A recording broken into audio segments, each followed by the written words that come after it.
आप सबको नमस्कार। दिल्ली में कोरोना की स्थिति पे चर्चा करने के लिए आज सर्वदलीय मीटिंग बुलाई थी हम लोगों ने और सभी दलों के साथ अच्छी चर्चा हुई। उनके अच्छे सुझाव आए, उन सभी सुझावों के ऊपर हम अमल करेंगे।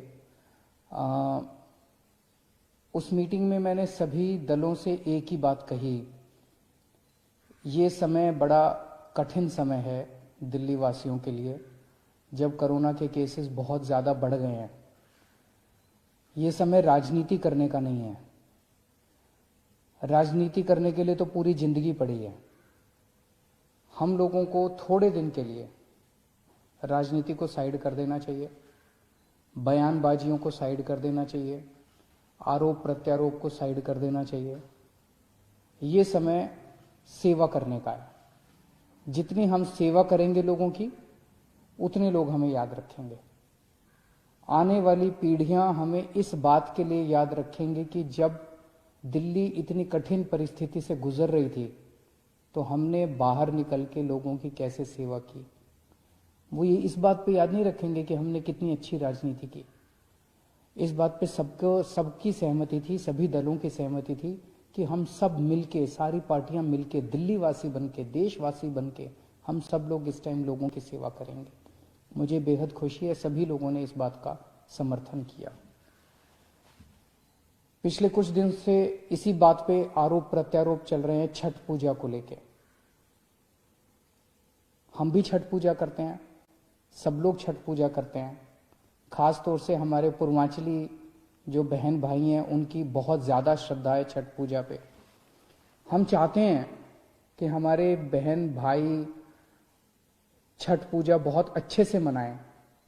कई लोगों की मान्यता होती है, कुछ लोग तो यहाँ तक कहते हैं कि अगर मेरा ये काम हो गया तो मैं दो अगली छठ पूजा ऐसे करूँगा, मैं ऐसे व्रत रखूँगा। बहुत लोगों की मान्यता होती है। आप सब लोग मनाएं छठ पूजा। आप मुझे अपना बेटा मानते हैं, आप मुझे अपना भाई मानते हैं, मैं आपके परिवार का हिस्सा हूं। मैं तो चाहता हूं कि मेरे परिवार के, दिल्ली के 2 करोड़ लोग खूब खुशी खुशी छठ पूजा मनाएं।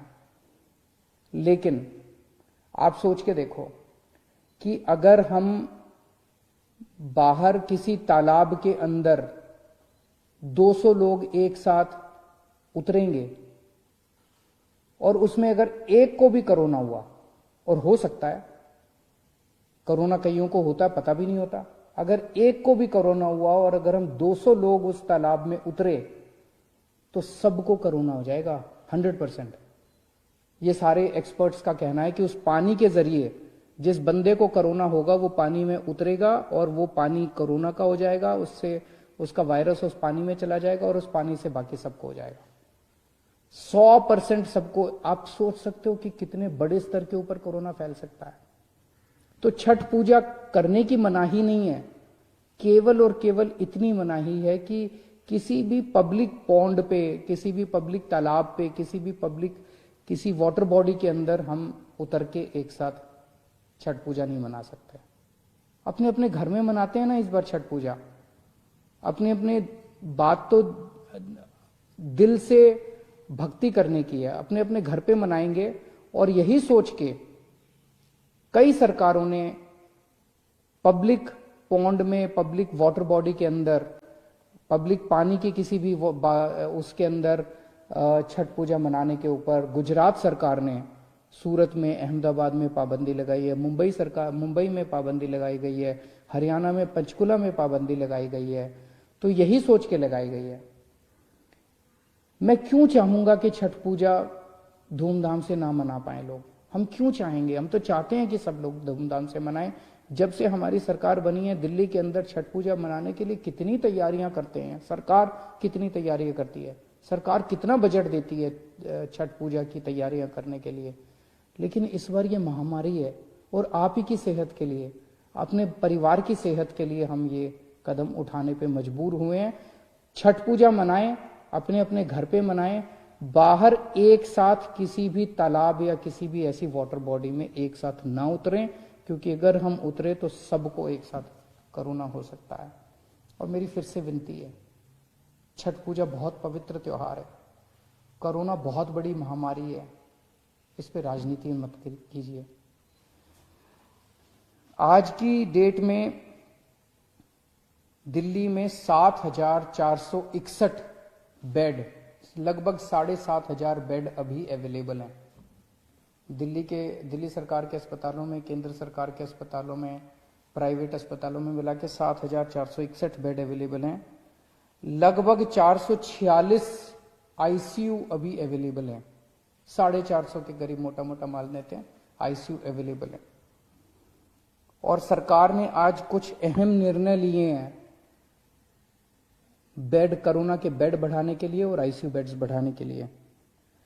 अभी पिछले हफ्ते हम लोगों ने कोर्ट की इजाजत के बाद लगभग 30-32 अस्पतालों के 80% आईसीयू बेड्स हमने कोरोना के लिए चिन्हित कर दिए थे। अब ये ऑर्डर आज दिल्ली के सभी प्राइवेट अस्पतालों के ऊपर लागू किए जा रहा है कि दिल्ली के सभी प्राइवेट अस्पतालों के 80% आईसीयू बेड्स कोरोना के लिए रिजर्व किए जा रहे हैं। इससे हमें उम्मीद है कि लगभग 300 से 400 और बेड्स प्राइवेट अस्पतालों के अंदर उपलब्ध हो जाएंगे। जो नॉर्मल बेड्स हैं, नॉन आईसीयू बेड्स हैं, आईसीयू के अलावा जो दूसरे बेड्स हैं, वो अभी तक 50% बेड्स प्राइवेट अस्पतालों में कोरोना के लिए रिजर्व थे। अब इनको बढ़ा के 60% बेड्स को कोरोना के लिए कुछ दिनों के लिए रिजर्व किया जा रहा है, जब तक ये महामारी पीक चल रही है। उसी तरह से जितनी नॉन क्रिटिकल प्लान्ड सर्जरीज हैं, जैसे आपको टॉन्सिल है, मान लीजिए टॉन्सिल का ऑपरेशन कराना है, डॉक्टर ने कल की डेट दे रखी है, लेकिन वो टॉन्सिल का तो ऑपरेशन अगले महीने भी हो सकता है, कोई क्रिटिकल नहीं है। इसी तरह से कई सारी सर्जरीज होती हैं जिनको क्या कहा जाता है, प्लान्ड सर्जरीज। क्रिटिकल नहीं होती, 2 महीने बाद हो जाए, महीने बाद हो जाए, कोई फर्क नहीं पड़ता। ऐसी non critical surgeries, non critical planned surgeries को कुछ दिन के लिए पोस्टपोन करने के लिए सभी अस्पतालों को कहा जा रहा है। और जैसा मैंने कल कहा था कि आईसीयू बेड्स में दिल्ली सरकार अपने अस्पतालों के अंदर 663 बेड्स की और व्यवस्था, नए बेड्स की व्यवस्था कर रही है। और केंद्र सरकार ने 750 आईसीयू बेड्स देने का आश्वासन दिया है। दोनों मिला के मुझे लगता है 1413 और नए आईसीयू बेड्स, केंद्र सरकार के और दिल्ली सरकार के मिला के 1413 और नए आईसीयू बेड्स इससे उपलब्ध हो जाएंगे। मैं अपने सभी डॉक्टर्स का और कर्मचारियों का शुक्रिया अदा करना चाहता हूं, उनको सैल्यूट करना चाहता हूं। उन्होंने जिस तरह से न केवल मेहनत की है, उन्होंने सूझबूझ के साथ जिस तरह से दिल्ली के अंदर कोरोना का मैनेजमेंट किया है, ऐसा मैनेजमेंट दुनिया के बड़े बड़े देशों में और दुनिया के बड़े बड़े शहरों में नहीं देखा गया। जिस तरह से हमारे दिल्ली के डॉक्टर्स ने और कर्मचारियों ने जिस तरह का शानदार मैनेजमेंट किया है। मैं आपको एक छोटा सा उदाहरण देता हूं। न्यूयॉर्क के अंदर, न्यूयॉर्क अमेरिका में है, अमेरिका कितना एडवांस्ड देश है। न्यूयॉर्क के अंदर 6 अप्रैल को उनकी पीक आई थी। 6 अप्रैल को उनके 6,353 केस थे। उस दिन 6,353 केसों में उनकी 575 लोगों की मौत हुई थी। और जो वीडियो आ रहे थे वहां से कि कॉरिडोर में पेशेंट्स पड़े हुए हैं, बेड्स अवेलेबल नहीं है, अस्पताल के बाहर सड़क के ऊपर पेशेंट सब पड़े हुए हैं, वेट कर रहे हैं कि जब बेड खाली होंगे तो हम अंदर अस्पताल के अंदर जाएंगे। बुरा हाल था चारों तरफ और इतनी डेथ हो रही थी, बॉडीज एक दूसरे के ऊपर पड़ी हुई थी। इसी तरह की तस्वीरें स्वीडन से आई थी, इसी तरह की तस्वीरें फ्रांस से आई थी, इसी तरह की तस्वीरें इटली से आई थी। जब बेड्स खत्म हो गए थे, लोग बाहर पड़े हुए थे, लोग जब उनकी पीक आई थी। आज दिल्ली के अंदर लगभग पिछले हफ्ते 8,500 केसेस तक हम पहुंच गए दिल्ली में। लेकिन हमारे डॉक्टर्स ने इतनी शानदार, हमारे मेडिकल सुपरिंटेंडेंट्स ने, मेडिकल डायरेक्टर्स ने, डॉक्टर्स ने, मेडिकल फ्रेटर्निटी ने इतनी शानदार व्यवस्था की है, इतना शानदार कोविड का मैनेजमेंट दिल्ली में किया है कि दिल्ली के अंदर ऐसी व्यवस्था नहीं है। दिल्ली में आज भी 7,500 बेड्स अवेलेबल हैं। आज भी 450 आईसीयू बेड्स अवेलेबल हैं। कॉरिडोर के अंदर पेशेंट्स नहीं पड़े हुए, सड़कों के ऊपर पेशेंट्स नहीं पड़े हुए। इतनी ज्यादा पीक आने के बाद भी 100-125 के करीब डेथ्स हो रही हैं। नहीं होनी चाहिए, ये भी ज्यादा है, इसको कम करेंगे।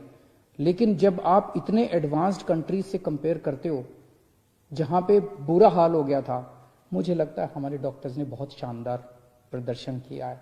इन सभी डॉक्टर्स की ये समय है हम सब पीठ थपथपाएं। अगर कोई भी आपको डॉक्टर मिले, कोई भी नर्स मिले जो कि कोविड के लिए काम कर रहा है, उसकी एक बार पीठ थपथपा देना, उसका शुक्रिया अदा कर देना, ये बहुत जरूरी है। मैं अभी अभी एलजी साहब के पास गया था मिलने के लिए। मैं एलजी साहब को सारी कोरोना की जो दिल्ली की परिस्थिति है उससे उनको अवगत करा के आया। हम दोनों ने माना कि दिल्ली के अंदर जहां जहां दिल्ली में बहुत सारे लोग मास्क पहन रहे हैं, लेकिन कई लोग अभी भी मास्क पहनते नहीं हैं, तो लोगों को मास्क पहनवाने के लिए कई बार जब कहने से बात नहीं बनती तो फिर थोड़ा सा टाइट करना पड़ता है। तो फाइन अभी 500 रुपए था, इसको बढ़ा के 2000 रुपए फाइन किया जा रहा है कि जो जो मास्क नहीं पहनेगा उसके ऊपर 2000 रुपए का फाइन लगाया जाएगा। मेरी सबसे अपील है, इस टाइम मैं दिल्ली के सभी लोगों से अपील करना चाहता हूं, जितनी सामाजिक संस्थाएं हैं, जितनी धार्मिक संस्थाएं हैं, जितनी पॉलिटिकल पार्टीज हैं। आज मैंने पॉलिटिकल पार्टीज को भी यही कहा, मैंने कहा कि आप अपने सारे कार्यकर्ताओं को सड़क पे उतारिए और उनको मास्क देके भेजिए कि वो मास्क बांटे। कोई अगर सड़क के ऊपर मिले जिसने मास्क नहीं पहना हुआ, जितनी धार्मिक संस्थाएं हैं उनसे भी मेरी यही निवेदन है, सबको मास्क बांटिए। अगर आपने मास्क पहन लिया, आपके कोरोना होने के चांसेस बहुत ज्यादा कम हो जाते हैं। तो मेरी सभी संस्थाओं से, धार्मिक संस्थाओं से, सामाजिक संस्थाओं से, पॉलिटिकल पार्टी से सबसे निवेदन है कि अपने अपने कार्यकर्ताओं को मास्क देके सड़क पे उतारिए कि वो मास्क सबको बांटे कि सब लोग मास्क जरूर पहने। अगर आप मास्क पहन लेते हैं तो आप कोरोना से काफी हद तक बच सकते हैं। और अगर आप एक किसी को मास्क पहना देते हैं तो आप ये सोचिएगा कि उसको कोरोना से बचाने का आपको पुण्य हो गया। एक आदमी को आपने कोरोना होने से बचा लिया, इस बात का आपको पुण्य हो गया, इस बात का आपको सुकून मिल